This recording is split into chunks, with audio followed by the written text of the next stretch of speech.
너무 자주 와가지고 분당 우리 교회 부목사냐고 누가 묻더라고요.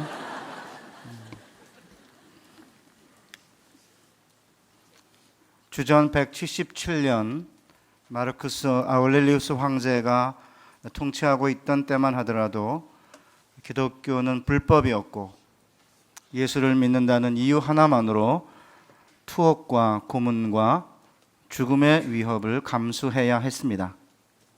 주전 177년 예수를 믿는다는 이유 하나만으로 감옥에 갇히게 되어 재판을 받던 한 사람이 재판 과정 내내 매우 특이한 모습을 보였습니다.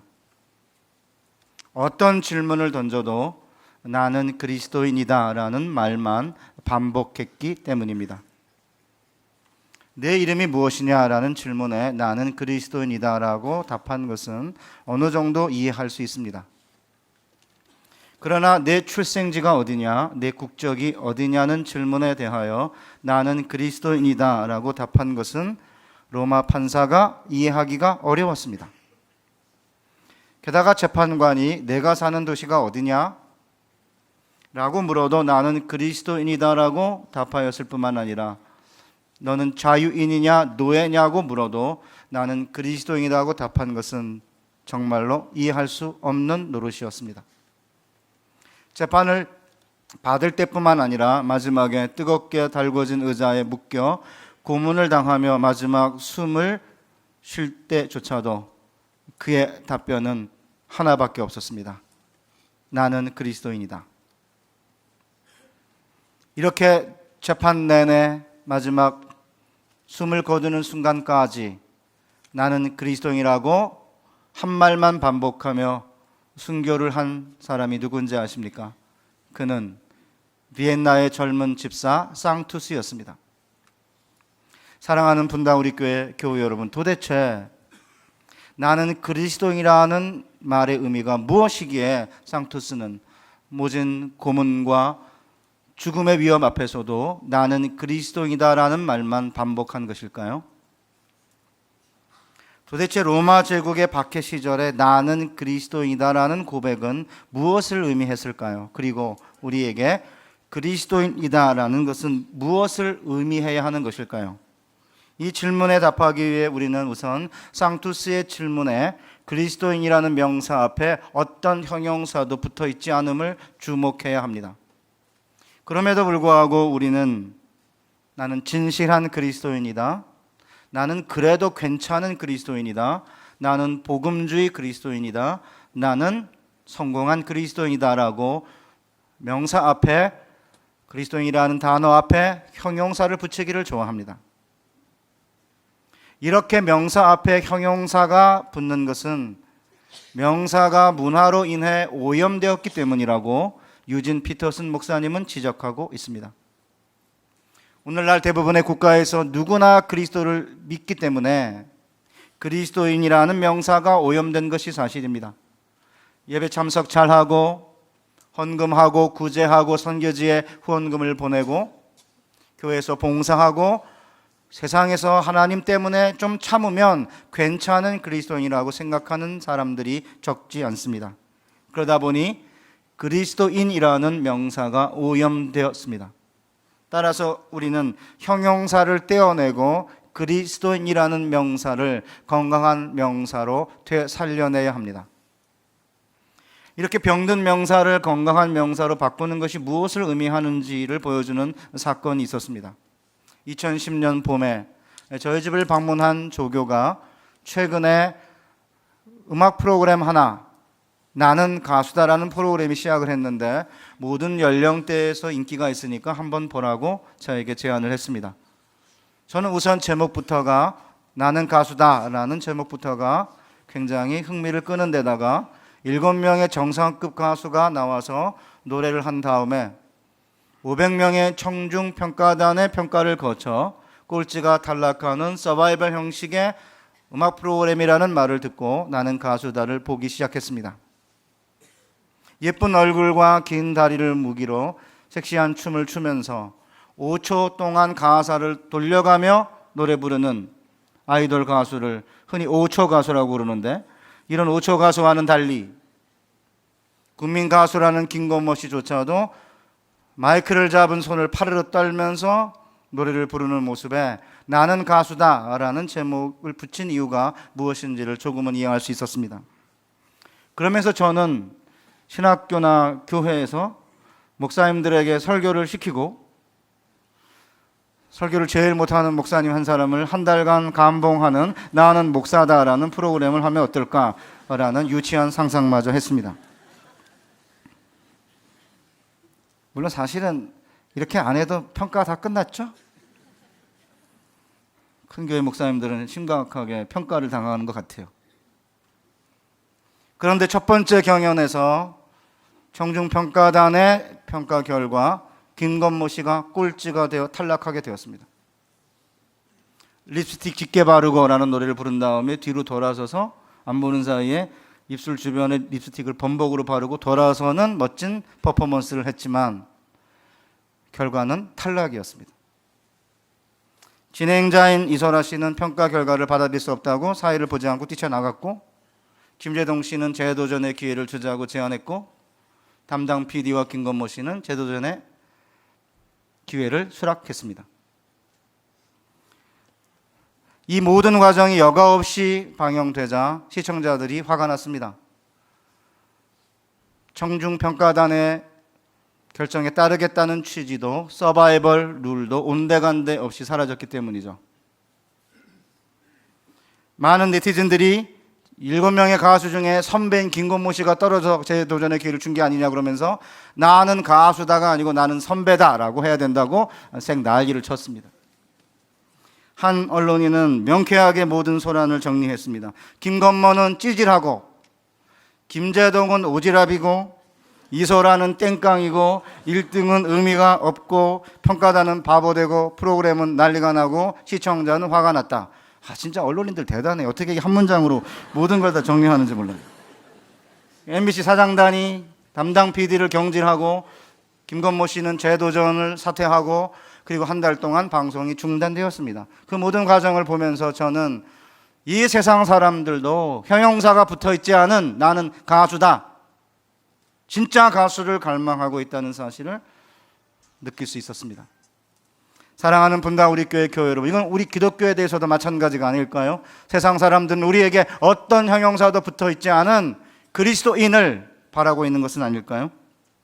따라서 초대교회 순교자들이 투옥과 고문과 심지어는 죽음의 위협 앞에서도 나는 그리스도인이다라고 고백하며 죽어간 것은 로마 제국의 어마어마한 충격이었습니다.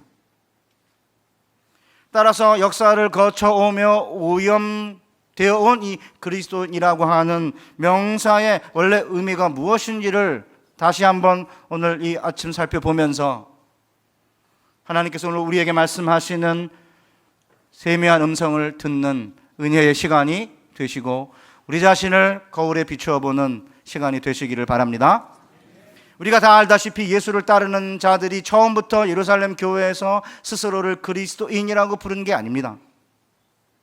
사도행전 11장 26절을 보면 스데반의 순교로 인해 박해를 받은 예수의 제자들이 사방으로 흩어지게 되었고, 구레네 사람 몇 사람들이 안디옥에 이르러서 개종한 유대인들뿐만 아니라, 개종한 헬라인 유대교인들뿐만이 아니라 헬라어를 사용하는 순수한 헬라 이방인들에게 복음을 전했는데, 복음을 받아들이게 되었다는 소식을 접한 예루살렘 교회는 바나바라고 하는 사람을, 구브로 출신의 바나바라 하는 사람을 안디옥에 보내게 되었고, 안디옥에 도착한 바나바는 자기 혼자 이 무리를 가르칠 수 없었기에 다소에 있는 바울을 데려다가 1년을 무리를 가르쳤는데, 그때 그리스도인이라고 하는 명칭을 다른 사람들이 그리스도인 예수의 제자들에게 붙이게 된 것입니다.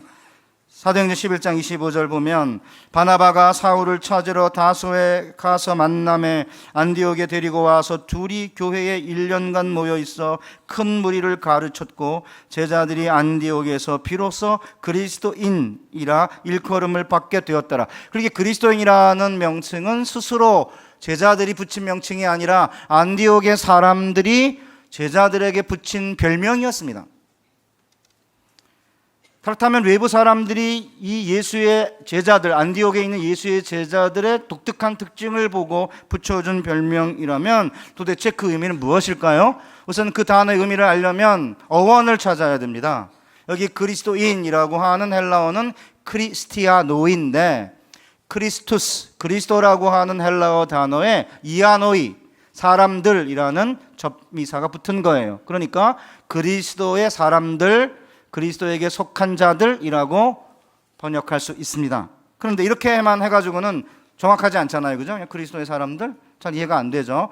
그래서 같은 형태의 다른 명사들의 의미를 살펴볼 필요가 있는데, 카이사리아 노이라고 하는 형태의 단어랑 유사하죠.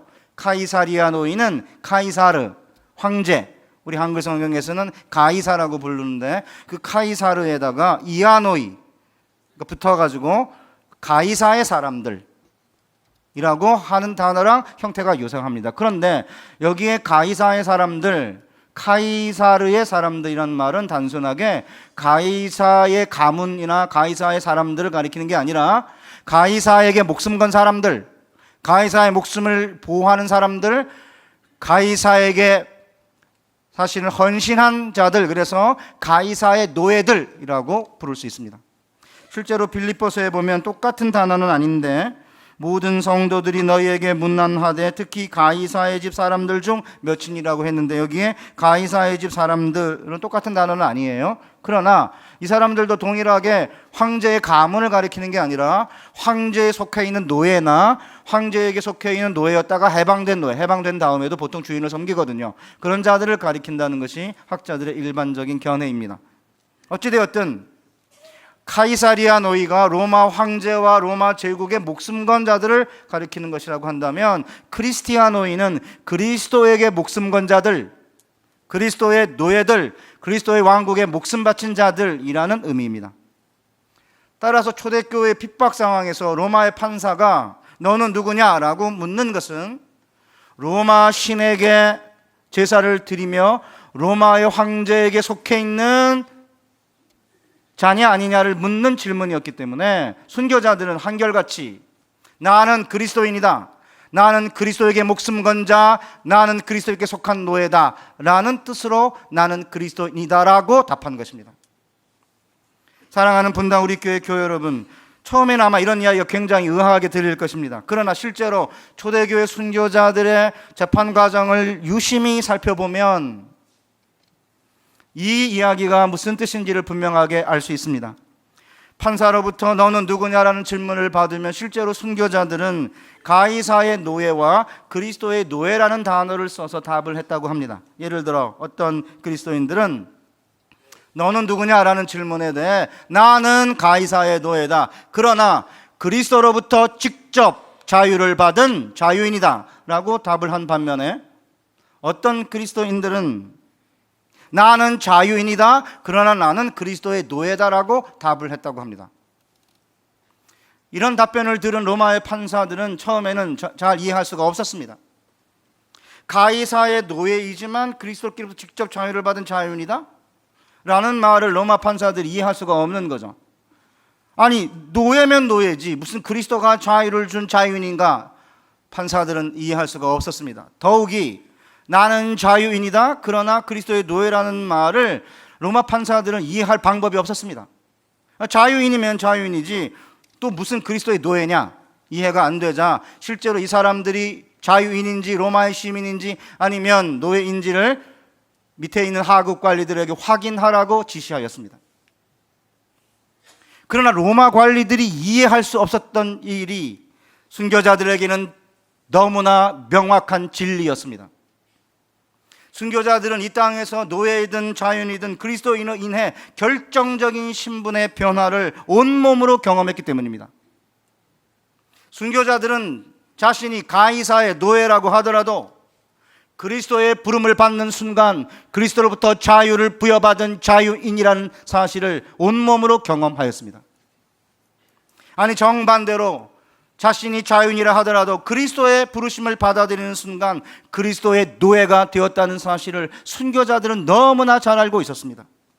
어떤 신분이든지 간에 그리스도의 부르심을 받는 순간 이 세상의 구별이 아무런 의미가 없음을 온몸으로 경험한 것입니다. 따라서 초대교회 순교자들은 너는 누구냐라는 질문을 받았을 때 노예인 사람들은 나는 가이사의 노예다, 그러나 그리스도께로부터 직접 자유를 받은 자유인이다라고 답을 한 반면에 자유인들은 나는 자유인이다, 그러나 그리스도의 노예다라고 답한 것입니다. 이런 놀라운 진리를 사도 바울이 고린도전서 7장 20절 24절에서 우리에게 너무나 분명하게 보여주고 있습니다.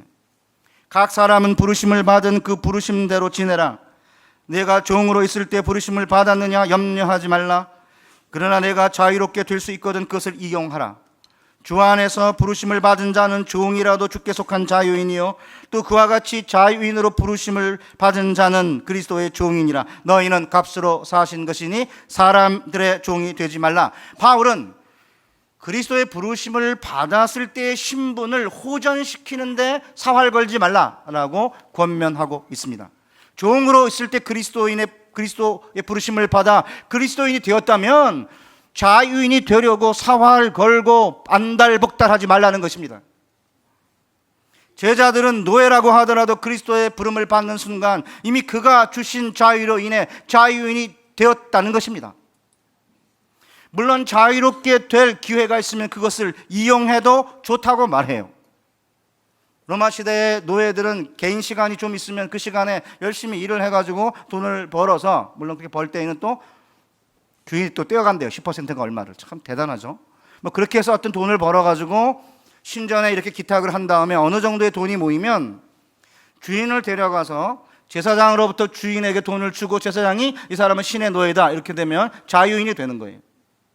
사실 성경의 진리랑 아주 유사한 부분이 있는데 그건 뭐 제가 이야기하지 않겠습니다. 그렇게 되면 자유인이 될 수 있는 거죠. 심지어는 초대교회 공동체가 공동기금을 마련해서 아직 신분이 노예인 사람들에게 돈을 대서 자유인으로 만들어준 경우가 여러 있었습니다. 그러니까 바울은 자유인이 될 기회가 있으면 이용해도 좋다는 거죠. 놀랍게도 이 고린도 7장 20절 24절을 가지고 미국 백인들이 흑인들을 끝까지 노예로 섬기려고 사용한 본문 중에 하나예요. 그대로 있으라 그러니까. 근데 본문을 자세히 보면 그렇지 않습니다. 기회가 있으면 기회를 이용하라는 거죠. 그러나 그리스도인이 된 이상 종에서 자유인이 되려고 전 인생을 걸고 염려하며 안달복달하지 말라는 것이죠. 그리스도인이라는 것이 자유인이 되는 것보다 훨씬 중요한 것이기 때문에 자유인으로 종으로부터 신분을 바꾸려고 인생을 걸지 말라는 거죠. 마찬가지로 자유인인 경우에도 동일하다고 바울은 말합니다. 자유인이 되었을 때 그리스도의 부르심을 받아들이면 그 순간부터는 그리스도께서 값을 주고 사신 그리스도의 노예라는 것입니다. 따라서 자유인이라고 멋대로 살아서는 안 된다는 거죠. 그리스도의 노예가 되었기에 다른 사람의 노예가 되어서는 안 된다는 것입니다. 자유인인데 돈을 더 많이 벌려고 그러다가 망해가지고 빚을 져서 다른 사람의 노예가 되는 이런 짓을 하지 말라는 거죠. 결국 자유인이든 노예든 그리스도의 부름을 받는 순간 그리스도 안에서 새로운 피조물이 되었다는 것입니다. 이것을 현대적으로 바꾸면 이렇게 바꿀 수 있을 것 같아요. 제가 한번 바꿔보겠습니다. 내가 가난할 때에 부르심을 받았느냐 염려하지 말라. 그러나 내가 부할 수 있거든 그것을 이용하라. 그러나 주 안에서 부름을 받은 자는 가난하더라도 하나님의 풍요를 소유하였기에 이미 부유한 자니라. 부유할 때 부르심을 받았느냐? 그렇다면 그리스도를 본받아 가난하게 되라. 그리스도는 부하나 가난하게 되심은 우리를 부욕해 하시기 때문이라. 하나님께서 우리에게 재물을 주신 것은 그 재물을 가지고 가난한 자들과 나누는 것을 보기 위함이라. 너희는 값으로 사신 자니 다시는 돈의 종이 되지 말라. 내가 병들었을 때 부르심을 받았느냐? 염려하지 말라. 그러나 내가 건강하게 될 수 있거든 그것을 이용하라. 주 안에서 부르심을 받은 자는 몸은 병들었을지 모르지만 영혼은 이미 구원받은 자다. 건강할 때의 부르심을 받았느냐? 그렇다면 건강으로 그리스도의 종이 되어 죽도록 충성하라. 너희는 값으로 사신 것이니 헬스로 건강에 신을 섬기지 말라. 내가 학벌이 없을 때 부르심을 받았느냐? 염려하지 말라. 내가 학벌을 얻을 수 있거든 그것을 이용하라. 주 안에서 부르심을 받은 자는 학벌이 없더라도 주의 지혜를 지닌 명철한 자니라. 학벌이 있을 때 부르심을 받았느냐? 그렇다면 학벌을 가지고 이웃을 섬기는 데 사용하라. 내게 있는 것 중에 받지 아니한 것이 무엇이냐? 내가 받았은즉 어찌하여 받지 아니한 것처럼 자랑하느냐? 너의 학벌은 하나님께서 주신 것이니 학벌을 가지고 자랑하지 말라. 내가 세상 지위가 없을 때 부르심을 받았느냐? 염려하지 말라. 그러나 내가 지위를 얻을 수 있거든 그것을 이용하라. 주 안에서 부르심을 받은 자는 세상 지위가 없더라도 이미 하나님의 자녀의 지위를 받은 자니라. 내가 세상 지위가 있을 때 부르심을 받았느냐? 그렇다면 그리스도께서 하나님과 동등되시나 동등됨을 취할 것으로 여기지 아니하시고 사람의 모양으로 종의 형체를 가져 우리 가운데서 섬기셨음을 기억하라. 너희는 값으로 산 자들로 서로에게 종노릇하여 하니 세상 지위를 가지고 다른 사람 위에 군림하지 말라. 사랑하는 분당 우리 교회 여러분, 상투스가 모진 고문에도 불구하고 심지어는 죽음의 위협 앞에서도 나는 그리스도이다라는 말만 반복한 것은 자신의 모든 정체성이 그의 이름 아래, 그분의 이름, 그리스도라는 이름 안에 있었기 때문이었습니다. 예수 그리스도의 부르심을 받은 순간 그의 이름이나 그의 사회적 지위나 그의 신분이나 그의 미래의 소망 아무런 의미가 없었습니다.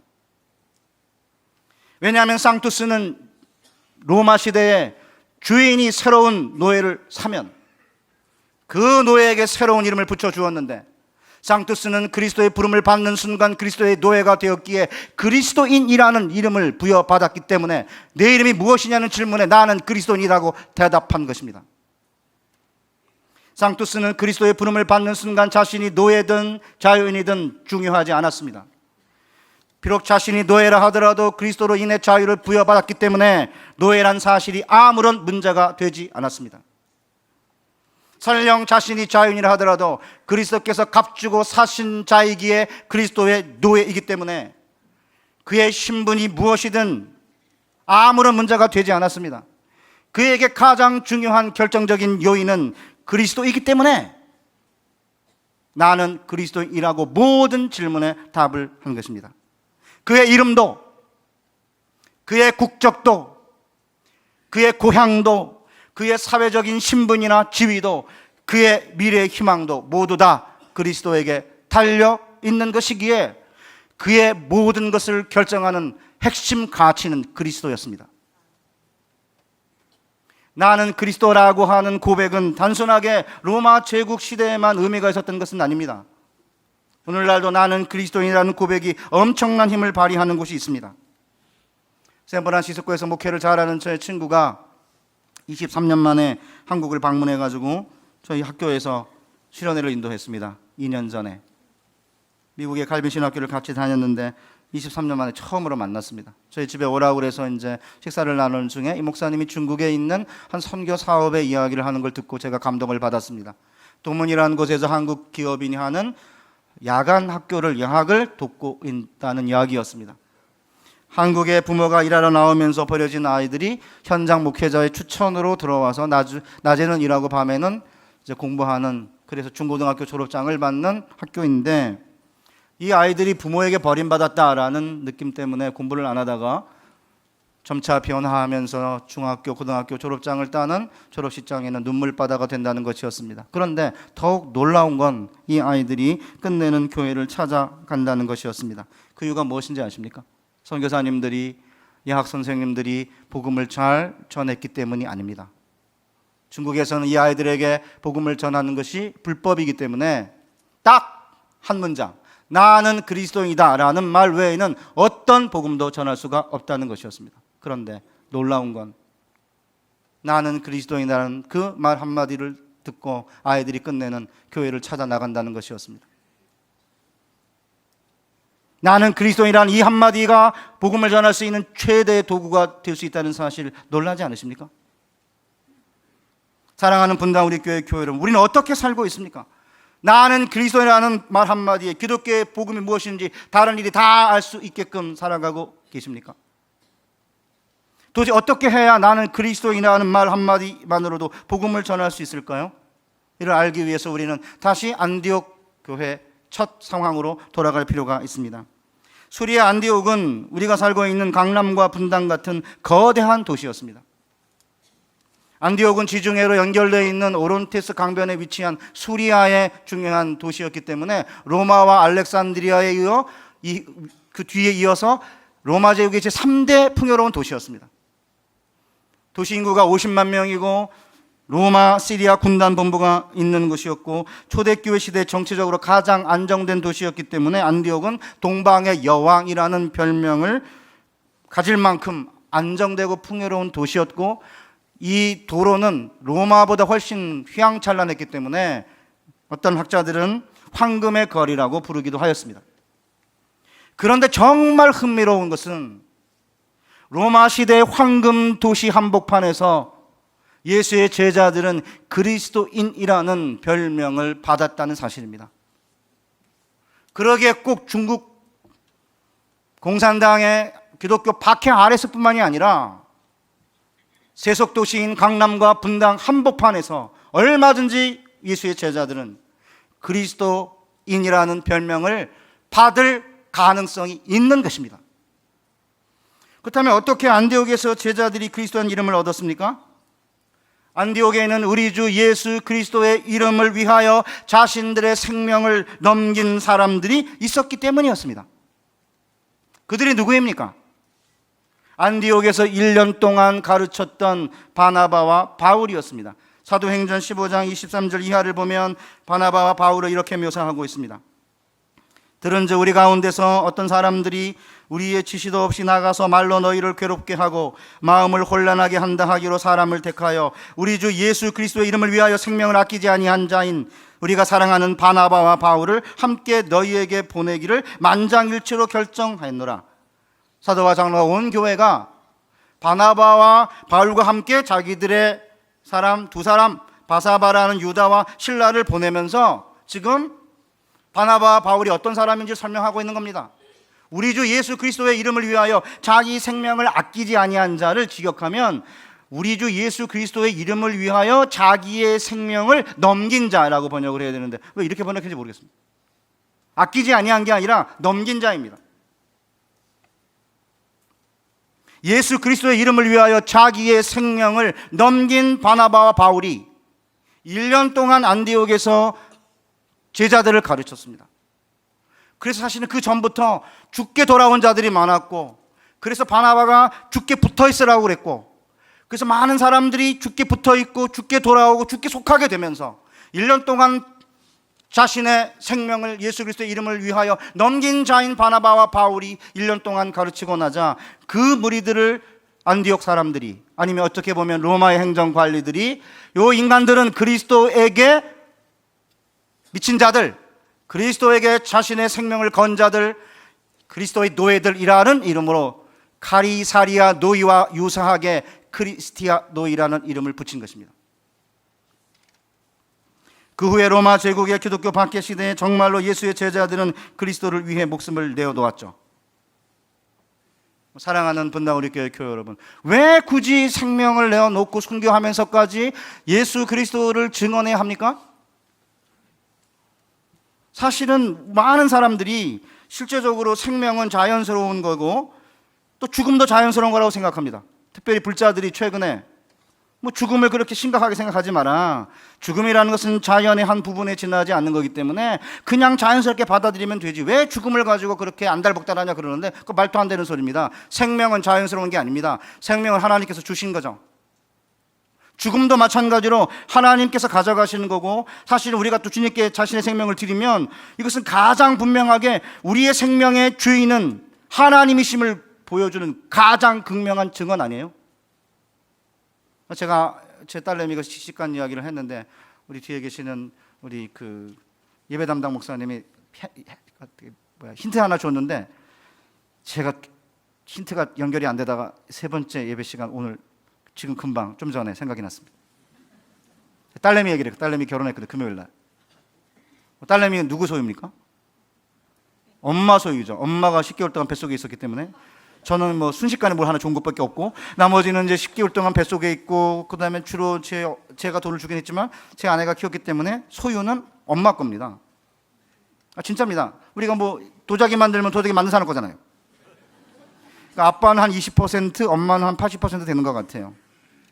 딸내미를 이렇게 딴 이렇게 해가지고 들어가서 이렇게 이제 그놈한테 줬는데,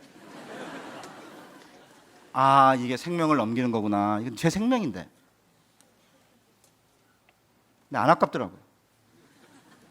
다른 사람 같으면 아까웠을 텐데, 사위에게 딸을 이렇게 넘기면서 내 생명의 일부를 이렇게 넘긴다는 게 도대체 뭘까? 얼마나 사랑했으면 바나바와 바울이 주님을, 주 예수 그리스도의 이름을 위하여 자신의 생명을 넘긴 자들, 우리가 사랑하는 바나바 바울과 함께 우리가 실라와 또 하나 누구예요? 유다를 보내노라.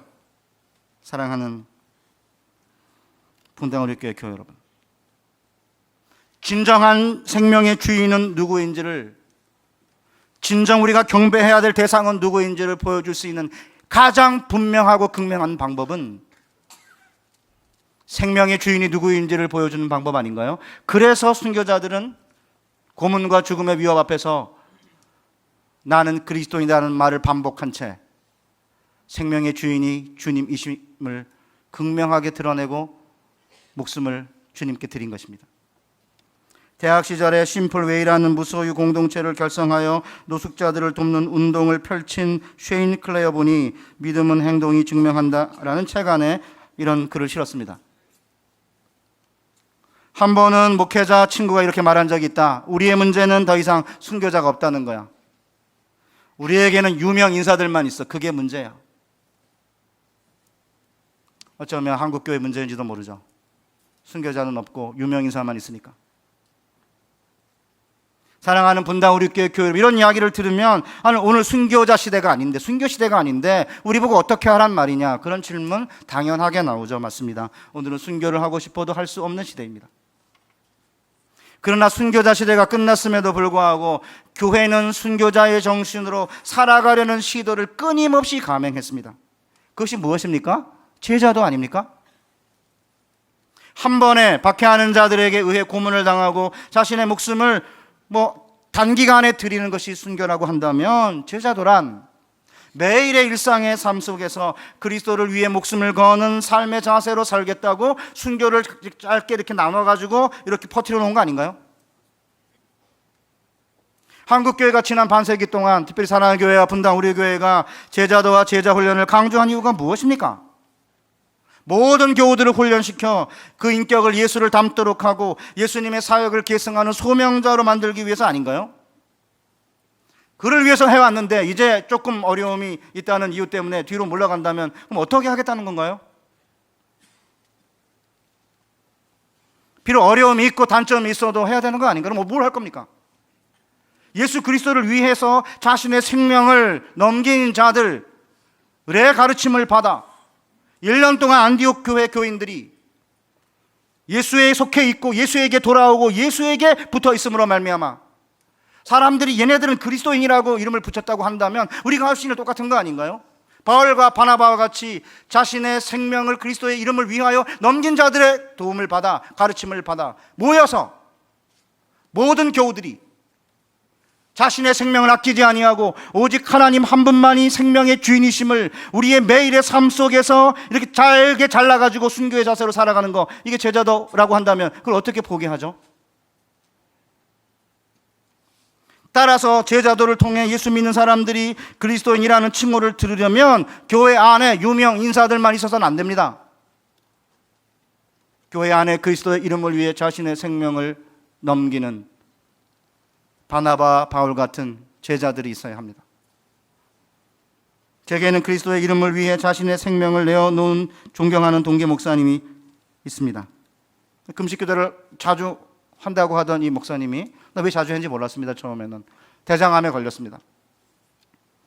수술을 받았는데 또 장이 흡착이 돼가지고 고생을 몇 년 동안 한 후에 교회에서 1년간 안식년을 받고 제가 그동안 한 3개월 설교를 했는데 치료받은 다음에 복귀했지만 그 후 6개월 만에 교회로부터 병가를 얻었다는 이야기를 들었습니다.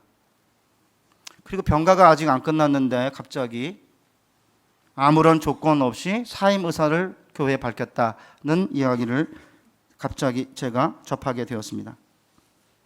사임 의사가 알려지면서 사임하기 전에 교회 대표인 장로님들과 딜을 해야 되는데 왜 그냥 그렇게 무조건 사임 의사를 통보했느냐라고 했지만 거주할 집 한 채 없는 이 목사님은 교회의 모든 걸 맡기고 사임 의사를 통보하였습니다. 저는 그 목사님이 교회를 얼마나 사랑하는지 알고 있었기에 병세가 호전되지 않으면 교회를 위해 사임할 것이라는 것을 알고 있었지만 그렇게 빨리 그렇게 아무런 조건도 없이 사임할 것이라는 것을 알지 못했고 그 말에 가슴이 아팠습니다. 그리고 우연히 며칠이 지나서 팔당 근처에 무슨 도토리 집이 하나 있는데 1시간씩 기다린다고 그러는데 저는 기다리고 못 먹거든요. 그래서 좀 일찍 가가지고 미리 예약해놓고 1시간 후에 돌아와서 이제 밥을 먹으려고 이렇게 했는데 보니까 그 목사님이 거기에 앉아 있었습니다. 밥을 먹고 나서 한 몇 시간 동안 같이 대화를 나누면서 왜 그렇게 자주 금식 기도를 했는지, 왜 그렇게 빨리 아무 조건 없이 사임 의사를 통보했는지를 주로 사모님의 간증을 통해 알게 되었습니다. 처음에 교회를 개척하면서 1,000만 원이 없어서 어떤 분에게, 중직자분에게 1,000만 원 보증을 서달라고 그랬더니 그분이 아버님의 유언이 절대 남의 보증은 쓰지 마라 그래가지고 못 해주겠다고 정중하게 거절했다고 합니다. 그 후에 이 목사님, 내가 평생 목회하면서 사람에게 손벌 일을 하지 않겠다, 하나님만 의지하겠다고 결심을 했다는 것입니다. 그리고 교회를 개척해 세워가면서 재정에 어려움이 생기면 그때부터 밥을 조금씩 줄이기 시작해서 딱 반 정도, 평소에 반 정도 되면 오늘부터 내가 금식합니다. 그러면 그 다음부터 하루든 일주일이든 한 달이든 어떤 때는 2번이나 40일 금식 기도를 했다는 것이었습니다. 이렇게 목숨을 걸고 하나님만 의지하는 목회를 했는데 한 번은 자신이 환상 중에 하나님이 땅을 주신 것 같다고 설교를 하니까 어떤 부자가 자신을 데리고 78만 평의 땅을 보여주면서 이 땅이 혹시 목사님이 보신 땅이 아니냐고 가지시라고 그랬는데 이 목사님이 거절했습니다. 왜요? 환상 중에 본 땅의 모습이랑 다르니까. 좀 아깝긴 해요. 저한테 줬으면 받았을 텐데. 수억을 헌금으로 주면서 얼마든지 이거 가지고 교회를 이전하든지 헌축 헌금하라고 했지만 한 사람의 지나친 헌신만으로 교회가 세워지는 것은 진정한 교회 회복에, 교회를 세우는 일에 도움이 되지 않는다는 목회 철학에 거절했다는 것이었습니다. 그런데 이렇게 평생 하나님만 의지하며 수억도 거부하고 78만 평을 거절했는데 마지막에 목사의 모습을 지키지 못하고 흔들린다면 아무 소용없는 게 아니냐라는 것이 사모님이, 목사님이 이제 말을 하는 게 좀 어려워서 사모님이 주로 간증을 하셨습니다. 그러다 갑자기 중간에 목사님이 유진 피터슨 목사님의 글을 인용하기 시작했습니다. 건강한 명사에는 형용사가 필요 없다. 형용사는 건강한 명사를 어수선하게 만든다. 그러나 명사가 문화 때문에 손상되었거나 병에 걸렸다면 그때 형용사가 필요하다. 목사도 그런 명사 중 하나이다.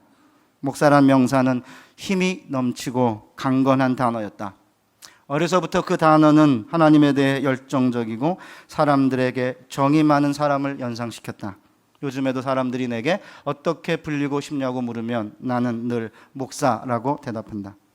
목사님은 이 피터슨 목사님의 글을 인용하면서 자신은 과거에도 늘 목사였고 앞으로도 목사이기를 원한다는 결론을 내렸습니다. 그 말을 듣고 있던 사모님은 지난 30년간 살아오며 자신의 남편은 진정으로 목사였다며 눈시울을 붉혔습니다. 옆에서 듣고 있던 제 아내가 박수 쳐주고 싶을 만큼 아름다운 간증이었다고 토로하였고 옆에 있던 우리 5명은 박수를 치지 않았습니다. 우리 전부 장로교인이기 때문에 우리는 박수에 인색해가지고 박수를 안 쳤습니다. 그러나 우리 교인들도 비슷한 것 같아요. 그러나 속으로는 제 아내의 말에 모두 공감했습니다. 그는 진정 목사였습니다. 유진 피터슨 목사님이 말한 대로 형용사가 필요 없는 목사. 하나님에 대해서는 열정적이고 사람들에 대해서는 정이 많은 목사였습니다. 사랑하는 분당 우리 교회 교우 여러분, 그리스도의 이름을 위하여 자신의 생명을 넘긴 이 같은 지도자들과 교우들이 있다면 한국교회 희망이 있습니다. 그리스도의 이름을 위하여 자기의 생명을 내어놓은 바나바와 바울이 안디옥에 모인 제자들을 1년간 가르쳤을 때 안디옥 사람들이 그리스도에게 목숨 건 자들, 그리스도의 노예들, 그리스도 당들이라는 이름에 크리스티아노이란 이름을 붙여준 것 아닌가요? 그때 비로소 나는 그리스도인이다라는 말 한마디가 복음이 전달되는 놀라운 축복과 기적이 일어나게 될 것입니다. 설교를 준비하며 제가 여러분과 함께 드리고 싶은 결단의 복음성가가 있었습니다.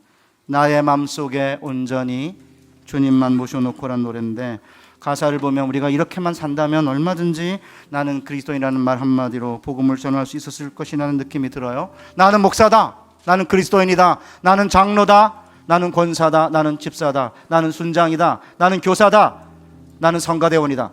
아무런 형용사가 붙지 아니한 건강한 명사로서 나는 그리스도인이다, 아니면 각자에게 맡은 교회 직분에 따라 나는 목사다, 자신 있게 외칠 수 있다면 저는 그리스도인이라고 하는 우리의 신분 하나만으로도 얼마든지 복음이 전파될 것 같습니다. 제가 한번 가사를 보보겠습니다.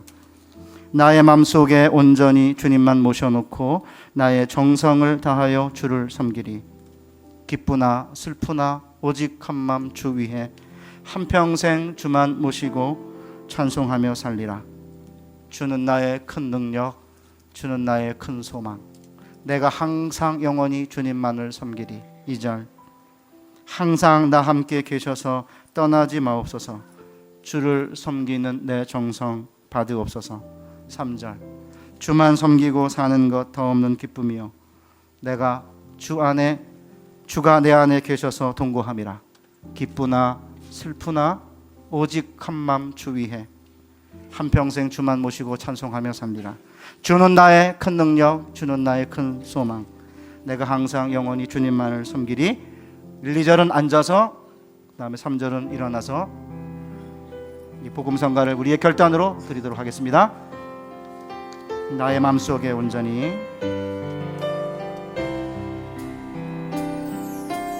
나의 마음속에 온전히 주님만 모셔놓고 나의 정성을 다하여 주를 섬기리.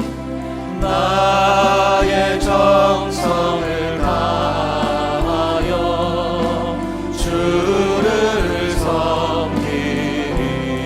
기쁘나 슬프나 오직 한맘, 기쁘나 슬프나 오직 한맘 주 위에 한평생 주만 모시고 찬송하며 살리라.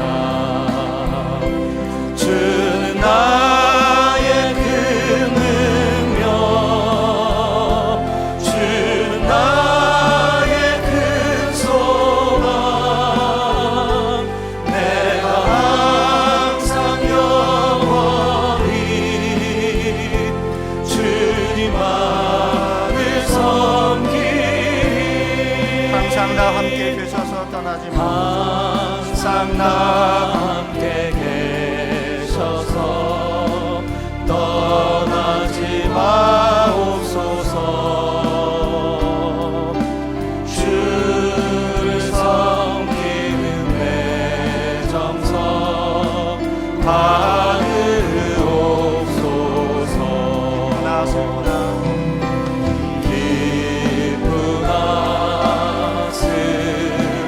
오직 한맘 주 위에 오직 한맘 주 위에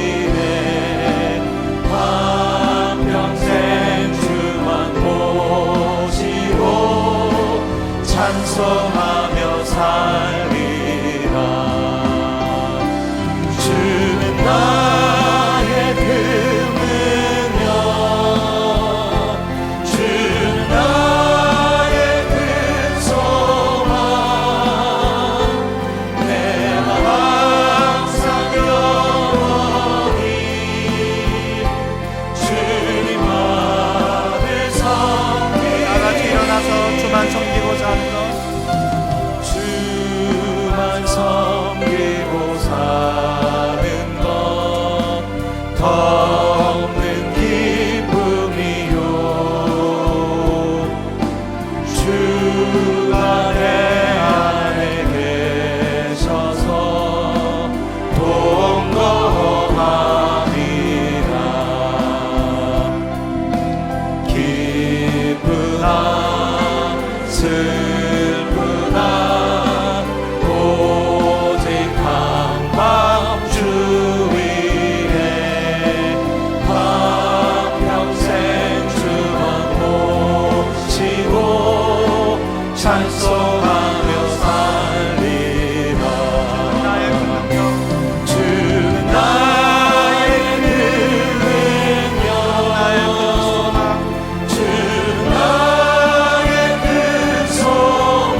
그렇습니다. 우리 교우 여러분, 우리는 그리스도인 아닙니까? 내 안에 있으면 새로운 피조물이라 했는데 추상적이고 이론적인 관념이 아니라 가난할 때든 병들을 때든 학벌이 없을 때든 세상 지혜가 없을 때든 그리스도 한 분만으로 이미 부유한 자요, 이미 영혼이 구원받은 자요, 이미 주의 지혜를 지닌 명철한 자요, 이미 주의 자녀의 지위를 얻은 자 아닙니까?